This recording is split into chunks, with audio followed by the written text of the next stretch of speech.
Então é o seguinte, ó, com relação à prevenção de lesões, vou mostrar um pouquinho para vocês dois tipos de raciocínio diferentes, tá? Um raciocínio voltado para o esporte amador, que era um pouco do que eu realizava na frente do ambulatório de fisioterapia esportiva da Faculdade de Medicina da ABC, através da liga acadêmica da faculdade, o Henrique. Hoje eu não estou mais à frente da faculdade porque eu assumi o departamento aqui de fisioterapia da Portuguesa. Eu decidi sair da faculdade por conta disso. Mas eu vou tentar mostrar uma visão para vocês aqui de como aplicar esses conceitos de prevenção, tanto no esporte amador quanto no esporte profissional, tá? Se vocês forem procurar programas de prevenção de lesões engessados, vocês encontram vários na literatura. O mais famoso deles talvez seja o FIFA 11, que coincidentemente ele é voltado para o futebol, né? Que é a minha maior atuação hoje. Mas existem para outros esportes também alguns protocolos engessados, protocolos de prevenção de lesão engessados. E, de fato, se vocês forem dar uma olhada nas evidências desses protocolos, eles são efetivos para prevenir algumas lesões relacionadas aos esportes que eles se propõem a prevenir. Então, o FIFA 11, por exemplo, ele é efetivo para prevenir e reduzir a incidência de lesões do joelho, principalmente lesões ligamentares do joelho, em jogadores de futebol, né?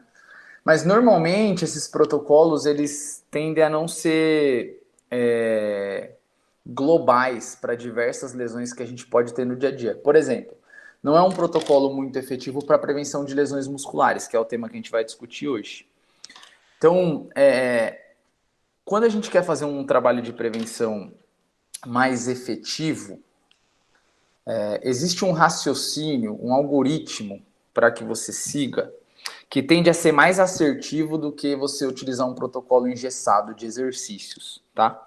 Então, por muito tempo, e com certeza vocês pegaram um pouco disso, a gente acreditou assim, prevenir lesão é fazer fortalecimento, fazer um trabalho de core, fortalecer glúteo, fortalecer manguito para lesão no ombro, fortalecer escápula, usar uma meia dúzia de alongamento ali e eu estou prevenindo lesão.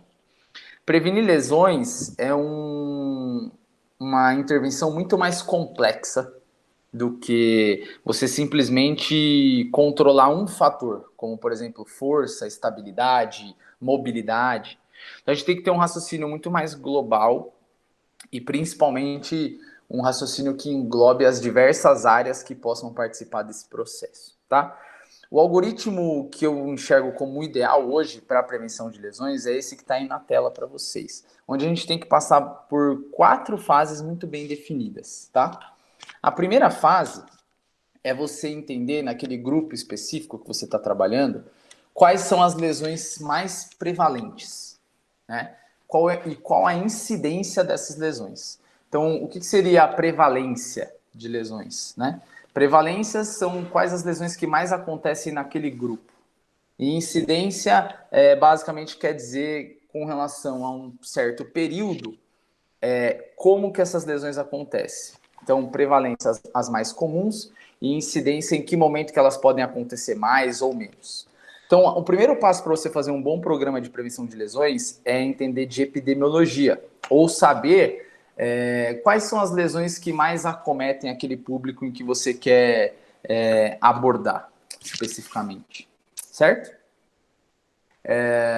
E principalmente, antes de qualquer outra coisa, antes de qualquer intervenção, avaliação, você saber identificar muito bem o contexto em que você e o seu atleta estão inseridos.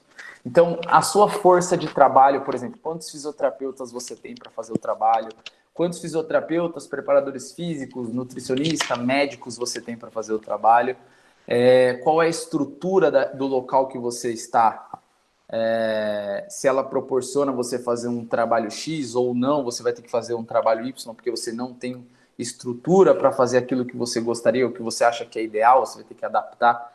Então, o primeiro passo é você entender disso, certo? Então, por exemplo, seguindo o primeiro passo ali do algoritmo que a gente estava discutindo, na minha realidade hoje, em jogadores de futebol, se a gente fala em lesões musculares, eu sei que o meu principal foco tem que ser o adutor e os isquiotibiais, porque são as duas regiões onde os meus atletas são mais acometidos. Por exemplo, jogadores de linha. E o principal mecanismo de lesão muscular em atletas de linha é o sprint, no caso das lesões discotibiais, e o passe, ou chute, né, no caso das lesões de adutor. Quando a gente passa, por exemplo, para os goleiros, que ainda dentro do futebol, mas uma outra posição, não é muito comum você ter lesão muscular de isquiotibiais, mas lesão da coxa, como por exemplo reto femoral, durante o mecanismo de chute. Então, percebam que em dois indivíduos que estão inseridos no mesmo esporte, o meu foco de prevenção tem que ser diferente. Então, antes de você pensar em exercício, em o que você vai avaliar, é muito importante que você entenda quais são as regiões mais acometidas e qual é a incidência, a prevalência dessas lesões na população e no contexto em que você está inserido, tá? Só para dar um exemplo aqui para vocês. Depois disso, aí sim você vai partir para a avaliação. Então, agora que eu sei que se eu estiver fazendo um programa de prevenção de lesões para um goleiro, a minha intervenção tem que ser voltada mais para o reto femoral e adutor, e para um jogador de linha, a minha intervenção tem que ser voltada mais para isquiotibiais e adutores, eu vou decidir o que eu vou avaliar. E a avaliação, ela tem que ter correlação direta com o principal fator de risco, ou os principais fatores de risco, que podem expor o meu atleta a uma maior probabilidade, a uma maior chance de desenvolver essa lesão específica em que eles estão mais expostos, certo? Por exemplo, um jogador de futebol, um jogador de linha, que tenha uma idade acima de 30 anos, que tenha uma lesão prévia de isquiotibiais, que tenha uma fraqueza de isquiotibiais, principalmente excêntrica, ele tem uma probabilidade maior de desenvolver uma lesão de isquiotibiais do que um jogador de linha, da mesma posição que ele, por exemplo, que tenha 20 anos, um histórico de lesão muscular, uma lesão prévia de isquiotibiais também, e que também não tenha fraqueza excêntrica de isquiotibiais. Ou seja, um tem 3 fatores que aumentam a probabilidade dele se lesionar e o outro tem só um fator que é lesão prévia, apesar de ser um fator forte. Portanto, a avaliação ela tem que ter correlação direta com os fatores de risco que aumentam a probabilidade desse indivíduo desenvolver essa lesão. Então, são esses fatores que eu vou tentar triar na minha avaliação. E vejam a importância da epidemiologia, de você entender as lesões mais comuns que você está lidando, porque a sua avaliação tem que ser voltada exatamente para essas lesões. Os fatores de risco que vocês vão procurar são os fatores de risco relacionados às lesões mais prevalentes, mais incidentes na população com que você está trabalhando. E a avaliação tem que ter relação direta também com o seu objetivo. Você tem que definir o objetivo. O meu objetivo vai ser intervir um atleta por vez, individualmente, ou o meu objetivo vai ser fazer uma avaliação para depois intervir o grupo como um todo. Então você precisa definir isso de acordo com a sua força de trabalho, de acordo com a sua estrutura, de acordo com toda a capacidade que você tem de expor esses indivíduos à intervenção que você vai definir depois, certo? Portanto, a segunda parte desse algoritmo é você realmente avaliar o seu atleta, né? E quando se fala de um programa de prevenção de lesões efetivo, não só para lesões musculares, que é o nosso tema de hoje, mas para qualquer outra lesão, esse trabalho tem que ser multidisciplinar, certo? Deixa eu abaixar um pouquinho aqui. Então, vou tirar daqui o som, família. Então, o que acontece? Vocês estão vendo um vídeo aí de uma avaliação que a gente fez na época lá que eu estava na Água Santa ainda, não estava aqui na Portuguesa, mas a gente tem testes aí que competem à preparação física, testes que competem à fisioterapia, testes que competem à medicina. Então, um programa de prevenção de lesões efetiva, principalmente agora com relação à avaliação, que é o tema que a gente está discutindo, ele tem relação direta com a força de trabalho que você tem para definir quais são as avaliações e quais são as intervenções que você vai realizar depois que você tiver essas avaliações, certo? Do ponto de vista da fisioterapia em si, testes de avaliação de força, testes de mobilidade, testes funcionais são os nossos pilares, né? E se vocês forem procurar na literatura, esses testes isoladamente, vocês vão encontrar que nenhum deles tem um peso muito grande para definir intervenção. Então, existem alguns trabalhos, inclusive, que crucificam testes funcionais, que crucificam testes de força. E realmente, se você for utilizar, por exemplo, um único teste para traçar perfil de risco do seu atleta, você jamais vai ser efetivo nesse processo. Então, Y-teste previne lesão? Não. Hope teste previne lesão? Não. Teste de mobilidade e de dorsiflexão é um fator de risco importante para que o atleta se lesione? Não. Quando olhado de forma isolada, não. Mas normalmente, quando você tem uma soma de fatores que expõem o seu atleta a uma maior possibilidade de se lesionar, aí sim você tende a ter uma intervenção mais efetiva, tá? Então, a primeira coisa que a gente tem que tomar cuidado quando a gente está fazendo uma avaliação para traçar perfil de risco e principalmente para definir intervenções efetivas para se abordar o atleta é sair desse raciocínio reducionista. O que seria isso? Ah, o meu atleta rompeu o LCA porque ele tem valgo dinâmico do joelho. Ah, o meu atleta rompeu o colateral medial porque ele torceu o joelho. Meu atleta tem uma lesão muscular porque ele estava fadigado. Então, esses fatores, de forma isolada, não vão trazer nenhuma intervenção efetiva para nós, certo? Então, esse é o primeiro ponto. A gente tem que tentar triar todos os padrões ao mesmo tempo. Fechado? E quando se fala sobre lesões no esporte, não tem como a gente definir esse processo sem entender sobre a balança de capacidade e demanda, certo? Então, normalmente um atleta se lesiona quando ele é exposto a uma demanda maior do que a capacidade dele suporta. Então, eu tenho um indivíduo que estava exposto a uma carga muito alta de treinamento, ou ele foi exposto a um exercício no momento em que ele não era capaz de suportar essa carga e depois ele acabou se lesionando. Então, essa balança de demanda e capacidade, ela precisa estar muito bem alinhada durante todo o tempo. Onde, de fato, se a demanda for menor do que a capacidade do seu atleta, quando você pensa em treinamento, isso não é uma realidade. Porque se você quer que o seu atleta evolua, a demanda que você expõe a ele sempre tem que ser maior do que a capacidade que ele tem. Senão ele não vai se adaptar a essa demanda e não vai conseguir suportar essa carga de uma forma efetiva e principalmente compensar isso para depois ficar cada vez mais capaz de suportar a demanda. Então, no esporte, normalmente, a gente não consegue, inclusive, nem que essa demanda seja alinhada à capacidade física. Mas na maior parte do tempo, o que a gente busca é que a demanda seja somente um pouco maior do que a capacidade que o nosso atleta tem. Quando eu falo capacidade, entendam como uma combinação de força, mobilidade, controle neuromuscular, comportamento. Todas essas variáveis em conjunto, elas vão formar o que a gente chama de capacidade do nosso atleta.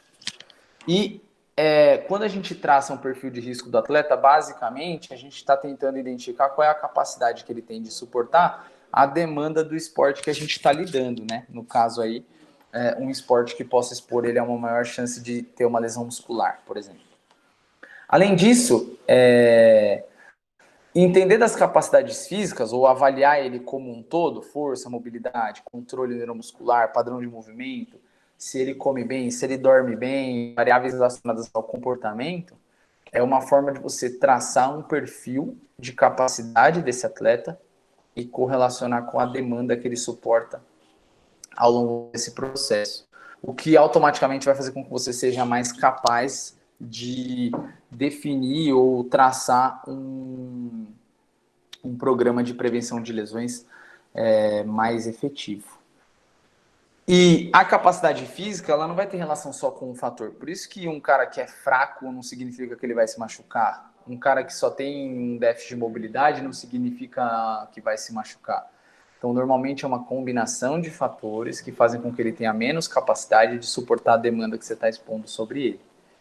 E muitas vezes, por mais que você tenha um indivíduo que é incapaz, que tem pouca capacidade física, se você controlar a demanda que você está impondo sobre ele, a tendência é que ele tenha menos chance de se lesionar do que um cara que tem muita capacidade, só que ele é exposto a uma demanda totalmente descontrolada, desenfreada. Então, faz parte de um programa de prevenção de lesões você alinhar a capacidade que esse indivíduo tem de suportar a carga com a demanda que vai ser imposta sobre ele, certo? E basicamente essa avaliação inicial que a gente vai fazer tem o intuito de traçar um perfil de capacidade, de traçar um perfil do quanto esse indivíduo vai suportar ali de exposição às cargas de treinamento inicialmente e até de competição no futuro. Eu vou dar alguns exemplos aqui para vocês de testes que a gente pode utilizar para traçar esse perfil, tá? Nem todos aqui são voltados para lesão muscular, mas são os testes que eu mais utilizo aqui no meu dia a dia. E os que forem voltados para lesão muscular eu vou falar para vocês. Por exemplo, mobilidade de rotação de quadril.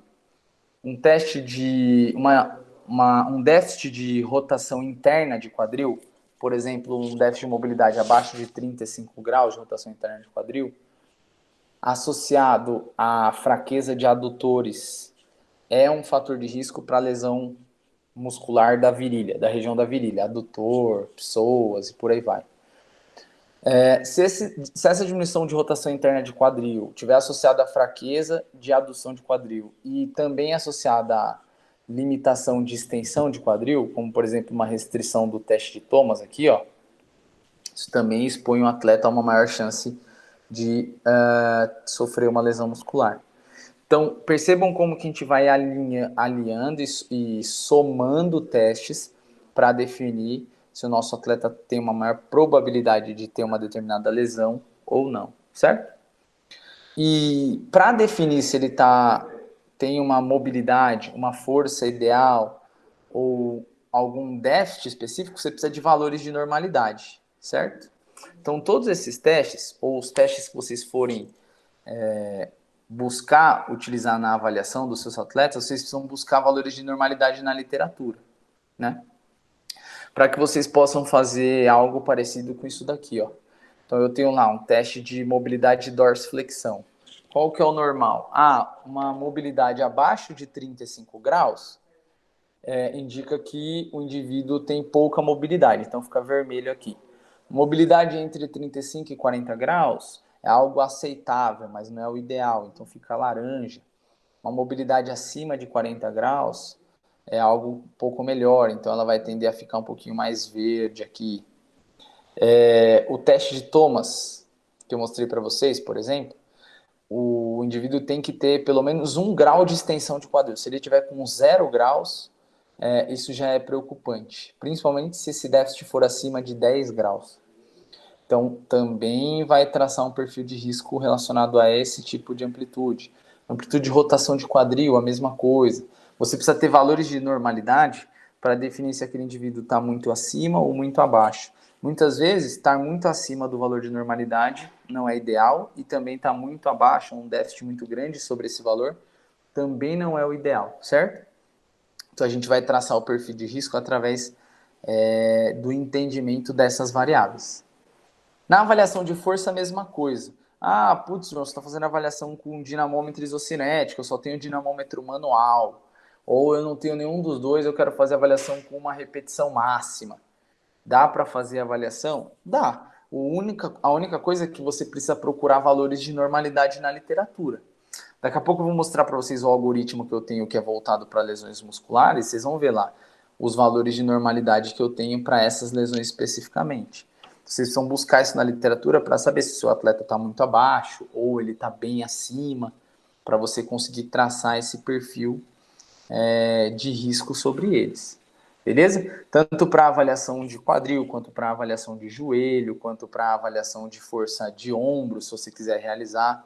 seja com dinamômetro isométrico, isocinético ou com um teste de 1RM. Você precisa ter valores de referência para traçar perfil de risco, certo?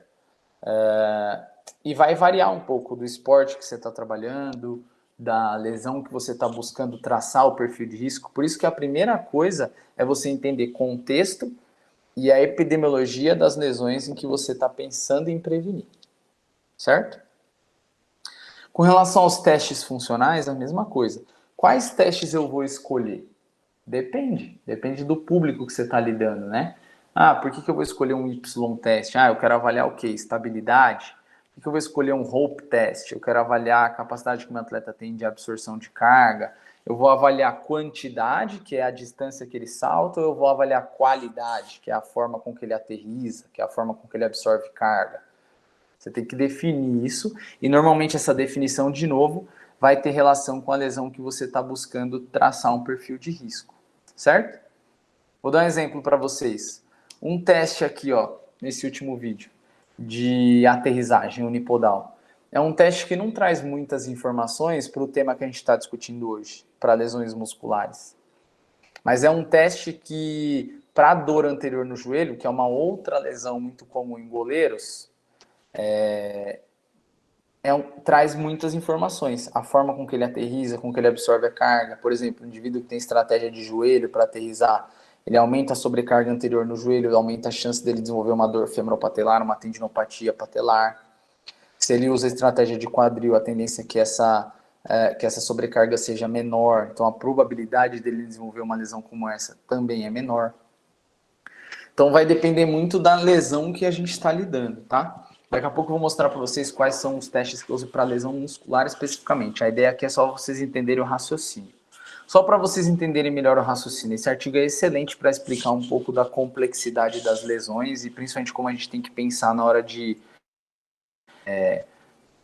realizar a avaliação e traçar o perfil de risco. Esse trabalho foi realizado com atletas de handball. Eles encontraram o seguinte, que atletas de handball que apresentavam discinese escapular do ombro, como essa moça aí, associado à fraqueza de rotadores externos do ombro e diminuição de mobilidade de rotação total do ombro, eram atletas que, quando realizavam um incremento de carga de treinamento de 20% de uma semana para outra, essa carga aqui, ela era mensurada através de horas de exposição ao handball. Então, vamos supor, em uma semana esses caras jogaram 10 horas de handball. Na semana seguinte, eles saíram de 10 horas para 12 horas, teve um incremento de 20%, tudo bem? O grupo que apresentava déficit de mobilidade, mais discinese, mais fraqueza de rotadores externos de ombro, quando o incremento foi de 20%, aumentava a chance de desenvolver dor no ombro comparado com um grupo que não tinha essas características, que não tinha discinese, ou que tinha só déficit de mobilidade e fraqueza, mas não tinha discinese, ou que tinha discinese e déficit de mobilidade, mas não tinha fraqueza. Era o grupo que tinha essas três alterações combinadas, ele respondia de uma forma pior a esse incremento de carga do que um grupo que não tinha essas alterações. E olha que sensacional. Mesmo com essas alterações, quando o incremento de carga era só de 10% de uma semana para outra, então se você pegar um cara com 10 horas de exposição que evoluía para 11 horas, nenhum dos atletas aumentava a chance de se lesionar, mesmo os que tinham fraqueza de rotação externa, discinese escapular do ombro e déficit de mobilidade do ombro. Porque o incremento de carga o incremento da demanda foi tão gradual que mesmo um indivíduo que tem a baixa capacidade de suportar carga, ele não aumentou a sua chance de se lesionar.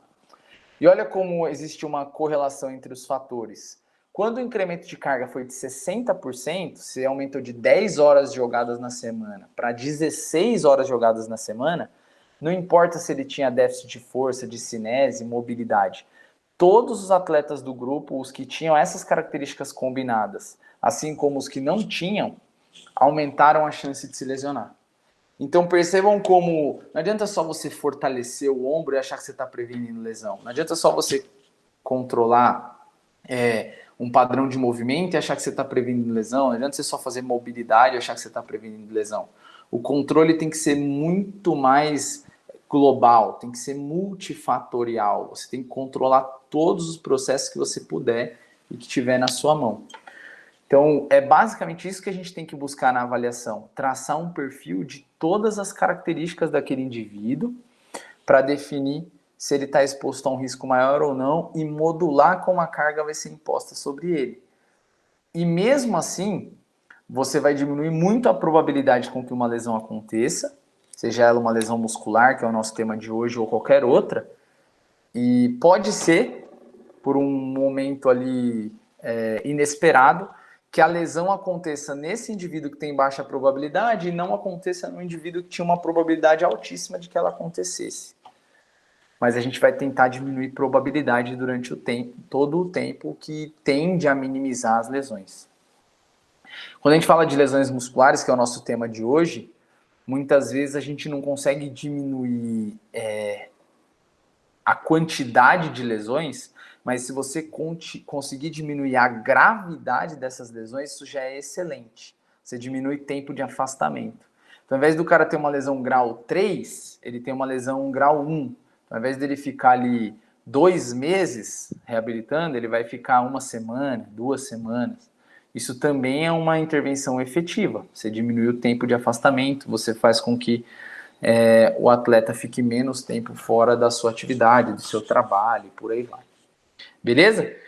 Então, esse trabalho é sensacional para explicar essa complexidade e a interação entre os fatores e como a gente tem que tentar controlar todos eles, tá? E é esse raciocínio que a gente tem quando a gente está utilizando esse algoritmo aqui.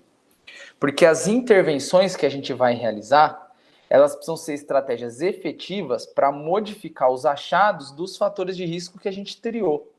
Então, qual técnica de mobilidade articular eu vou utilizar para ganhar mobilidade de dorsiflexão do meu atleta lá que tinha um déficit de dorsi? E o mais importante, os testes que a gente utiliza para traçar perfil de risco, eles precisam ser testes que respondem a essas estratégias.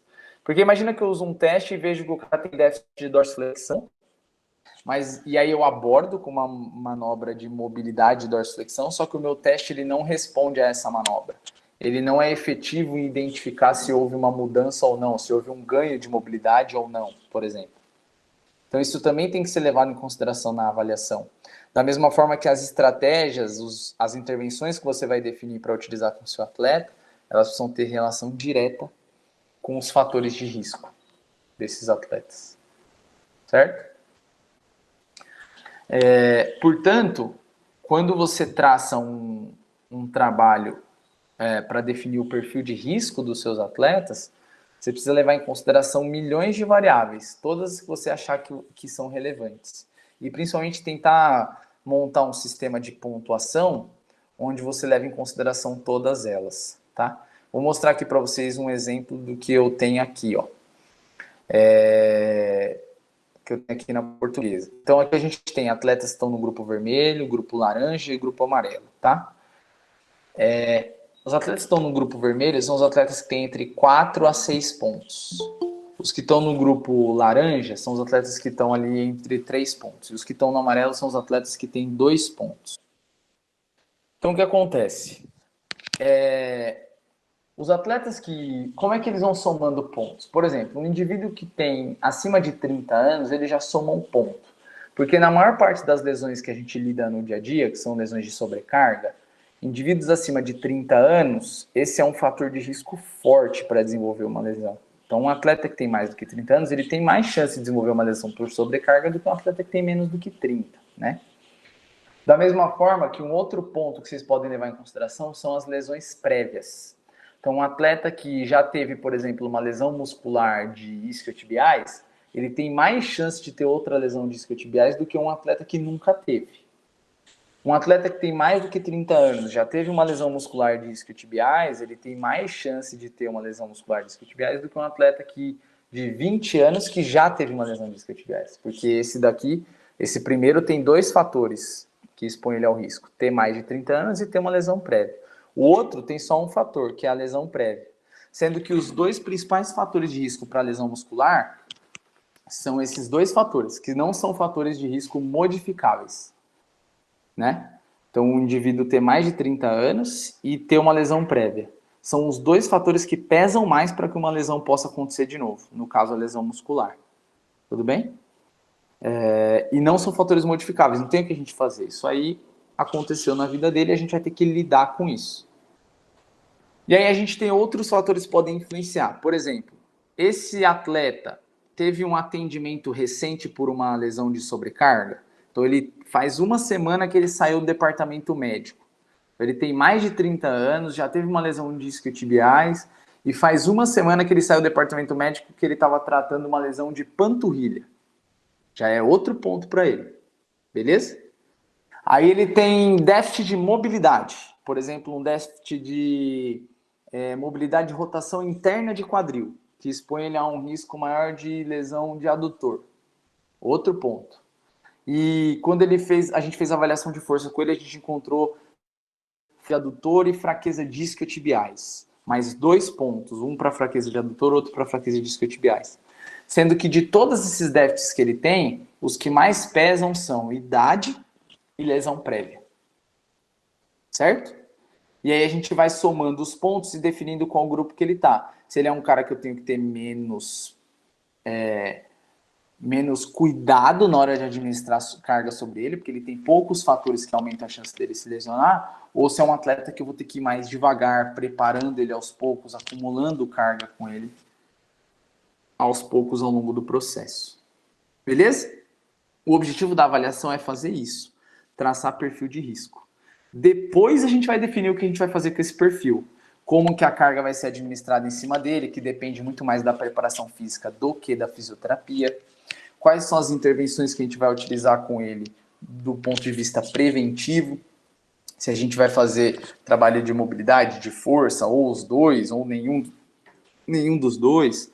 E o mais importante com relação às intervenções é quando e como você vai fazer. Então, você tem que tomar cuidado o dia que você vai fortalecer isquiotibiais, que você vai fortalecer a panturrilha dele. Se for um dia que vai ter um treino, por exemplo, que vai ter muito sprint, não faz sentido você fazer um trabalho excêntrico de isquiotibiais, porque ele já vai usar muito esse músculo para fazer sprint. Então, assim, quando eu vou fazer as intervenções? Vou dar um exemplo aqui para vocês, ó, de uma intervenção, tá? O intuito desse vídeo é mostrar um pouco do que nós fazemos como prevenção de lesões no Esporte Clube Água Santa, mostrar um pouco do nosso dia a dia de associação entre a fisiologia, a paração física e a fisioterapia, com o objetivo de minimizar as lesões que possam acontecer com os nossos atletas. Então, inicialmente nós começamos com exercícios de controle motor, depois exercícios de estabilidade, core, estabilidade de tronco, quadril e mais para o final dos trabalhos preventivos, o objetivo é entrar com os exercícios excêntricos de posterior, isquiotibiais, adutores, com exercícios como nórdico, Copenhague, associação de correções de movimentos, com o intuito de preparar os atletas para a demanda que eles vão utilizar no dia a dia dos trabalhos e dos treinos. No aquecimento da preparação física, os mesmos trabalhos são mantidos, principalmente com o intuito de estabilização do core e do quadril e com o objetivo de trabalho de controle motor unipodal, visando minimizar as lesões do membro inferior mais comuns no nosso dia a dia, que são as lesões de entorse de joelho, entorse de tornozelo, associado às lesões musculares. Então, a ideia é que esse trabalho seja feito de forma sistematizada e bem programado durante. Então, ó, isso daqui é um exemplo de um trabalho de prevenção geral, certo? Que é feito no dia a dia, com o grupo como um todo.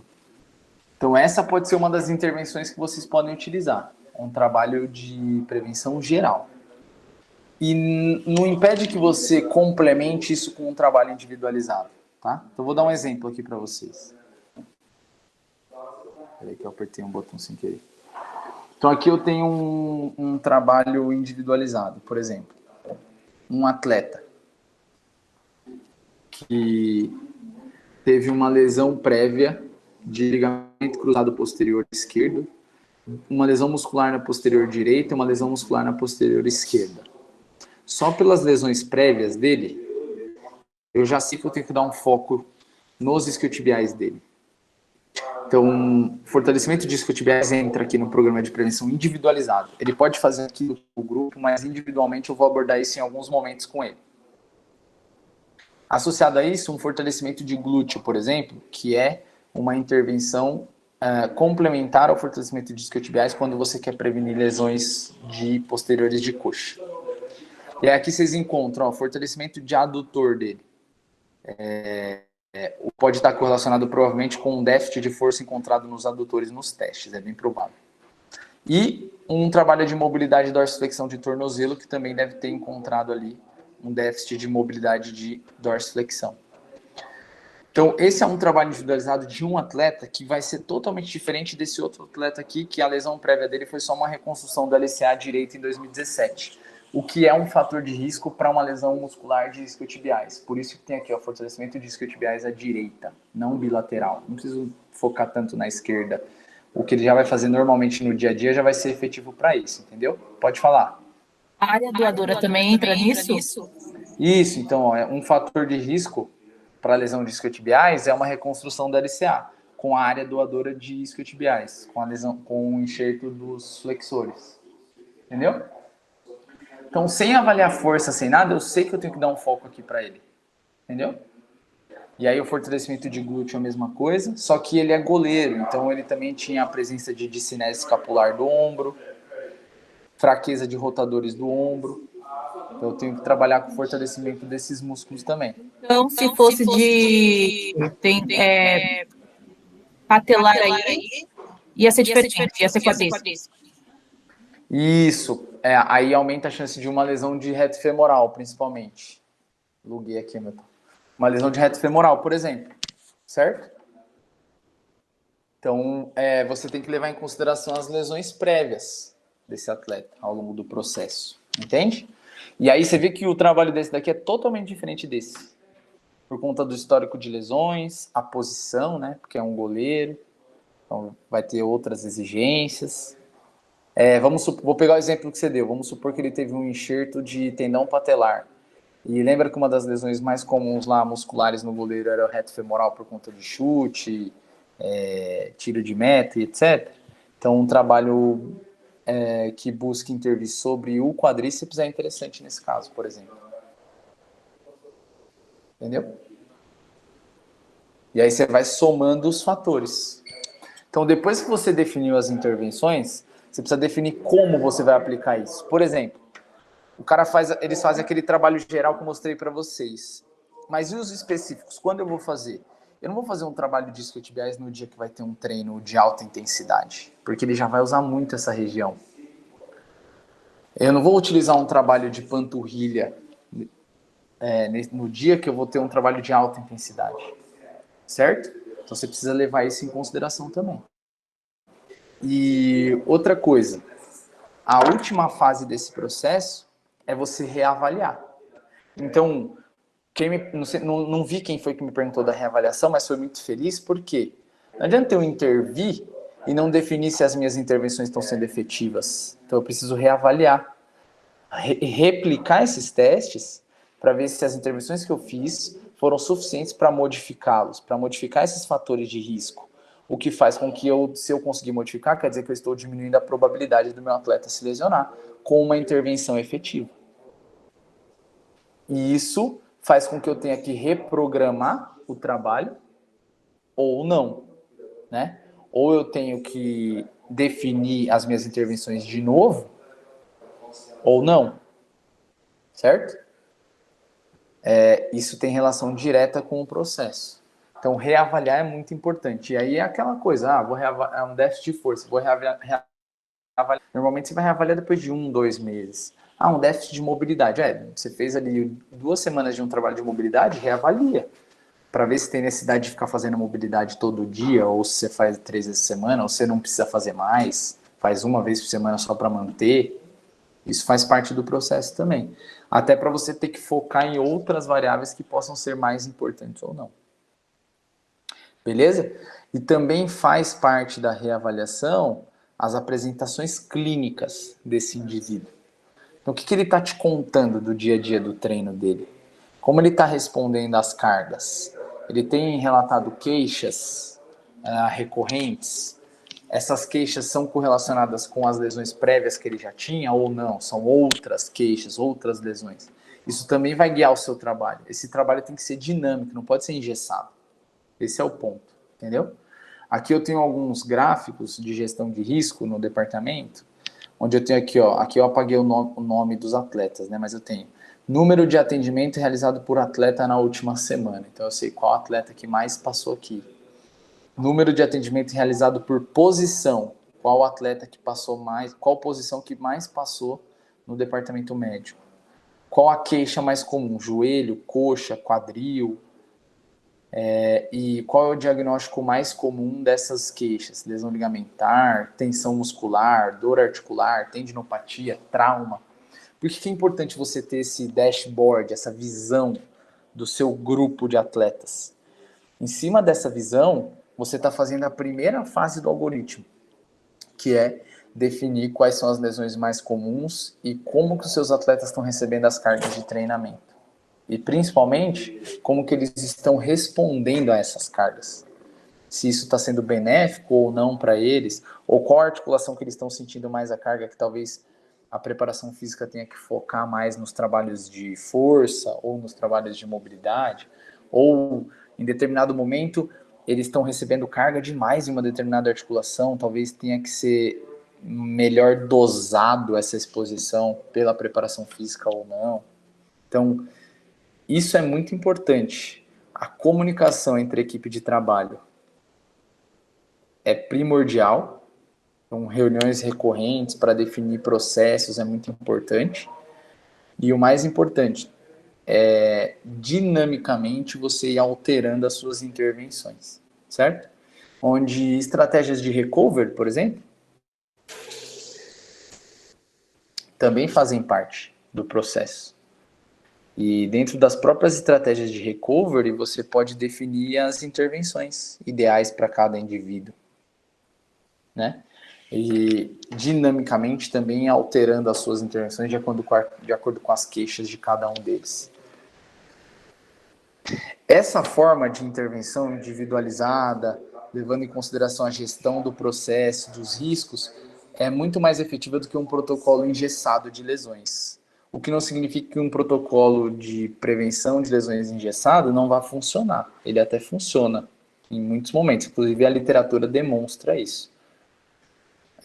Principalmente se você não tem uma força muito grande de trabalho, por exemplo, você não vai conseguir avaliar todo mundo para traçar perfil de risco, individualmente definir as melhores intervenções, você pode utilizar um programa mais geralzão. Coisa linda. Mas o que eu indico para vocês é que, por mais que vocês vão realizar aí protocolos mais engessados, sigam pelo menos esse passo a passo que eu vou passar para vocês agora. Tá? Eu vou trabalhar com 100 atletas e sou só eu fisioterapeuta. Quais intervenções eu vou definir? Vocês podem relacionar o processo com as demandas de cada esporte.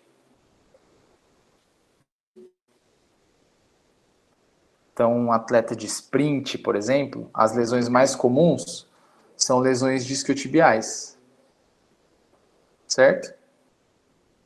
Panturrilha. Então, eu tenho que focar nisso na hora de definir um trabalho preventivo. Vou dar um exemplo aqui para vocês. Nos atletas de futsal lá da Faculdade de Medicina do ABC, os atletas masculinos, eles tinham maior incidência de lesões, daí a importância da epidemiologia, em adutores, certo? E isquiotibiais. Então, o foco do trabalho deles tinha relação com a demanda do futebol, passe, mudança de direção e tal, e com as principais queixas deles. Eu não avaliei nenhum desses caras individualmente, porque eu não tinha força de trabalho para isso, como eu tenho no futebol, por exemplo. Não tinha tempo, não tinha força de trabalho.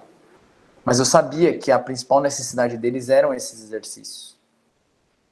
Diferente das meninas, que tinham maior incidência de lesões no joelho, maior prevalência de lesões no joelho, na verdade, onde o meu foco principal era a estabilidade dessa articulação. Então, lógico que existiam alguns exercícios de adutor, de isquiotibiais, de glúteo e tal, mas o foco principal era estabilidade do joelho dessas meninas. E lembrem sempre disso, prevenir lesão não é só realizar exercícios isolados, você precisa tentar transferir um pouco para a função, expor eles ao acúmulo de carga em determinados movimentos que são mais comuns nesse esporte, no caso do futebol, mudança de direção lateral, sprints anteriores. É muito importante que vocês foquem nisso ao longo do processo, certo? E, eu não tenho muita gente para trabalhar e tal. Formem estações e ali com 1, 2 pessoas vocês vão conseguir controlar melhor o processo e como que esses exercícios estão sendo administrados. Você não precisa ficar uma pessoa com um atleta individualmente. E essas estações vão ter o foco no quê? Na demanda e nas principais lesões que aquela sua população tem. Então, antes de traçar qualquer padrão de exercício, de intervenção, entenda o público que vocês estão trabalhando e o contexto com que esses indivíduos estão inseridos. Isso faz muita diferença mesmo. Eu diria que é o ponto-chave de um programa de prevenção de lesões. Beleza? Nesse último slide, só para a gente fechar o raciocínio, então, duas vezes o peso para isquiotibiais, para prevenção de lesões musculares, 40% um algoritmo que eu criei para mandar para um 1.6 na razão agonista-antagonista. Agora sim, o força de quadríceps dividido pela força de sanduíche e tal. Você tem que encontrar uma razão de prevenção de 1.6. Começa, certo, com o entendimento do manejo do risco, no máximo 40% que é definir de diferença qual é o risco que o seu atleta está sendo exposto. Do quadríceps para os isquios. O quadríceps pode ser 40% mais forte do que os isquiotibiais no máximo. Se for mais do que isso, risco muito importante, é uma característica. É mais um ponto lá que expõe um atleta a uma maior probabilidade de se lesionar. Dos músculos do quadril e do joelho. Também. Lesões prévias. No caso aqui, esse algoritmo ele foi desenvolvido para lesões musculares e é um fator de risco, assim como a idade, que pesa muito mais do que esses aqui relacionados à força.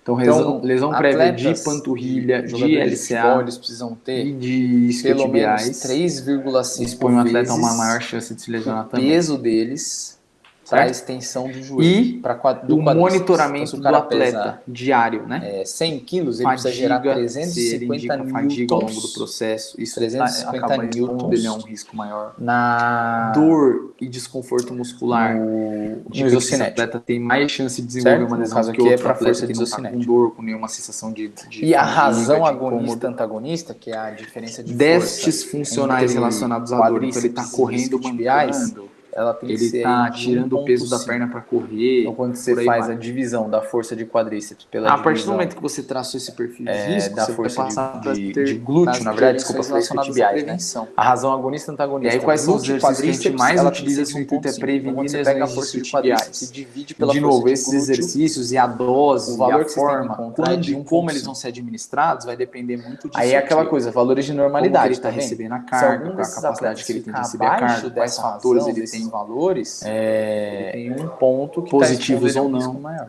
Certo?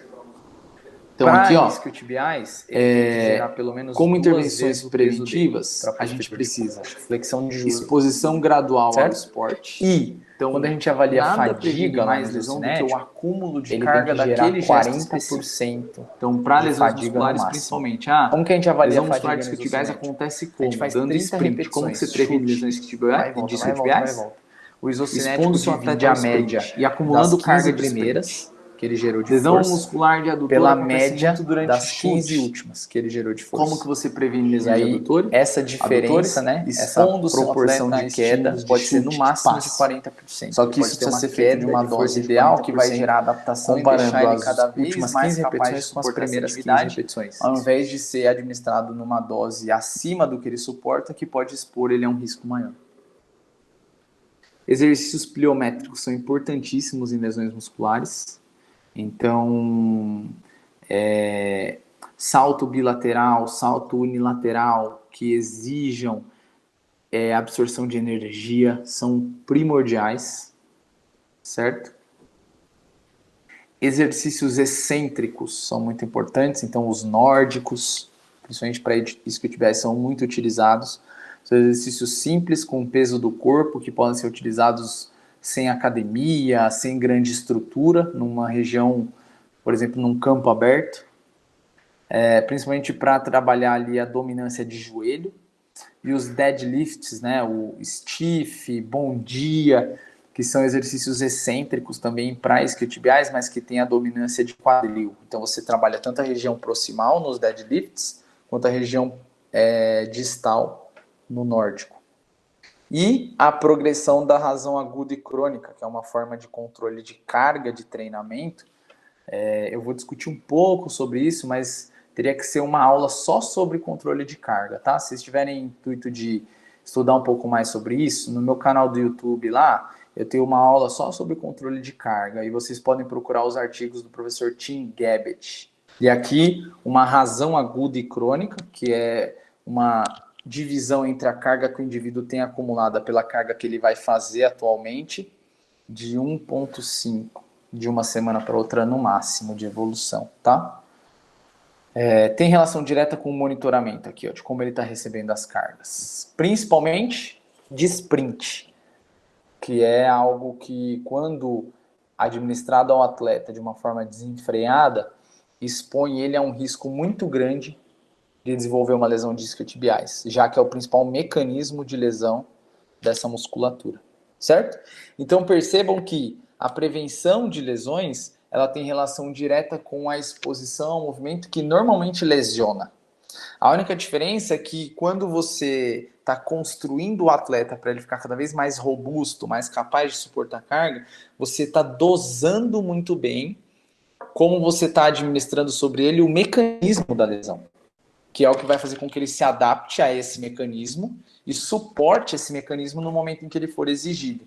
Se você não expor o atleta ao sprint, ao chute, que são os principais mecanismos de lesões musculares, no caso, no meu dia a dia, que é o futebol, você jamais vai conseguir prevenir lesões relacionadas a esses mecanismos, porque o seu atleta não está adaptado a essa lesão. Então, um atleta que treina pouco, que não gera essa adaptação, ele tem tanta chance de se lesionar quanto um atleta que treina demais. O que a gente tem que encontrar é um equilíbrio entre os dois, onde realmente os atletas precisam treinar forte, principalmente ser expostos a cargas muito altas, voltadas para o gesto específico do esporte deles, para eles se adaptarem, mas isso precisa ser feito com inteligência, com controle, com monitoramento, com manejo, um dia após o outro. Por isso que não dá para fazer isso sozinho. Você precisa de uma equipe multidisciplinar, você precisa de uma avaliação muito mais completa.